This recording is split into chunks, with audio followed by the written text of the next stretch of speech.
Hello everyone, welcome to my homemade kitchen.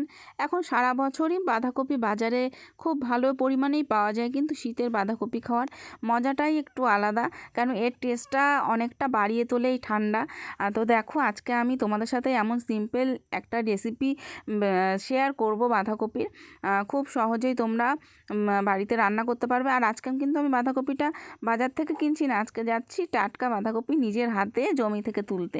তো দেখো, আমি জমিতে চলে এসেছি, একটা ডাসা দেখে শক্ত দেখে বাঁধাকপি তুলে নিলাম। তো দেখো, এটা দিয়েই আমি দেখাবো আজকে। তোমরা বাড়িতে বাজার থেকে কিনেও নিতে পারো।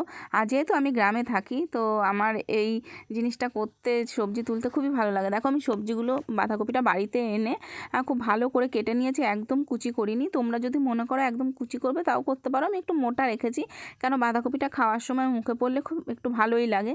আর দেখো, আমি একটু বাঁধাকপিটা কাটার পরে ধুয়ে লবণ আর সামান্য জল দিয়ে বসিয়ে দিলাম কড়াতে ভাপ দেওয়ার জন্য।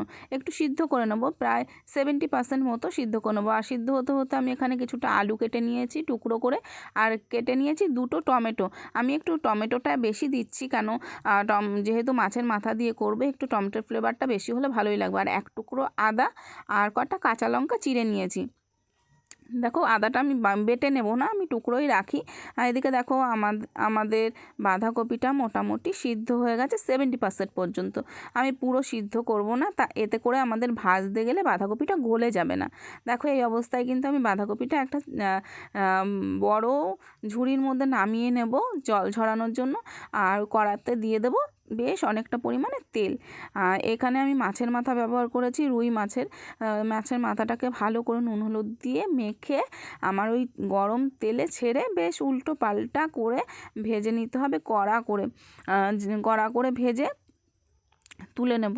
আর ওই গরম তেলেই দিয়ে দেব বেশ কিছুটা পরিমাণে শুকনো লঙ্কা দুটো, আর তেজপাতা, আর বেশ কিছুটা অনেকটা পরিমাণে গোটা জিরে ভেজে নেব। ভেজে নেওয়ার পর দিয়ে দেব টুকরো করে রাখা আলুগুলো, তার মধ্যে সামান্য কিছুটা লবণ দিয়ে আমি কিন্তু নাড়াচাড়া করে ঢেকে দেবো, কারণ আলুটা আমি সিদ্ধ করে নিইনি, আমার ঢাকা দিয়ে ভাজার সময় সিদ্ধ করতে হবে। আর ওই যে আদার টুকরোটা, ওটাকে আমি গ্রেট করে নিয়েছি, মোটেই বাটিনি, কেন বাটাবাটির ওইসব ঝামেলা এখনকার দিনে যারা খুব ব্যস্ততার মধ্যে দিন কাটায়, একটা ঝামেলাই মনে হয়।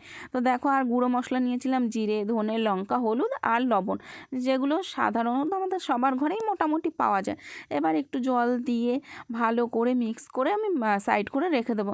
আর এদিকে দেখো, আমাদের আলুটাও কিন্তু মোটামুটি একটা লালচে কালার আসা শুরু করে দিয়েছে। এই অবস্থায় একটু নাড়াচাড়া করে এই অবস্থায় দিয়ে দেবো ওই যে কেটে রেখেছিলাম যে টমেটো আর কাঁচা লঙ্কা চেরা, দিয়ে আবার একটু নাড়াচাড়া করব। নাড়াচাড়া করে দিয়ে দেবো আমাদের গুলে রাখা গুঁড়ো মশলাটা। তো দেখো, আমাদের কিন্তু খুব সিম্পলি ঘরে থাকা জিনিসে দিয়ে আমরা একটা অনুষ্ঠান বাড়ির মতন ফ্লেভারে কিন্তু আমরা বাড়িতে রান্না করেই নিতে পারি খুব সাধারণভাবে। তো দেখো, আমাদের মশলাটা থেকে তেলটা মোটামুটি ছাড়ার অবস্থায়, এই অবস্থায় দিয়ে দেবো আমি বেশ অনেকটা পরিমাণে চিনি। চিনিটা দিয়ে বেশ নাড়াচাড়া করব কিছুক্ষণ, তারপর দিয়ে দেবো মাছের মাথাটা। দিয়ে কিছুক্ষণ নাড়াচাড়া করলেই দেখবে মাছের মাথাটা আপনা নিজে থেকেই কিন্তু একটু নরম হয়ে যাবে। এই অবস্থায় খুন্তি দিয়ে একটু নাড়াচাড়া করলে মাছের মাথাটা টুকরো টুকরো হয়ে যাবে, নিজে থেকেই ভেঙে যাবে। দেখো, আমার মাছের মাথাটা কিন্তু একদম ভেঙে গেছে। এই অবস্থায় কিছুটা নাড়াচাড়া করার পর দিয়ে দেবো 1 চামচ পরিমাণে গরম মশলা গুঁড়ো। গরম মশলা গুঁড়ো দেওয়ার পরেও আমি কিছুক্ষণ নাড়াচাড়া করব।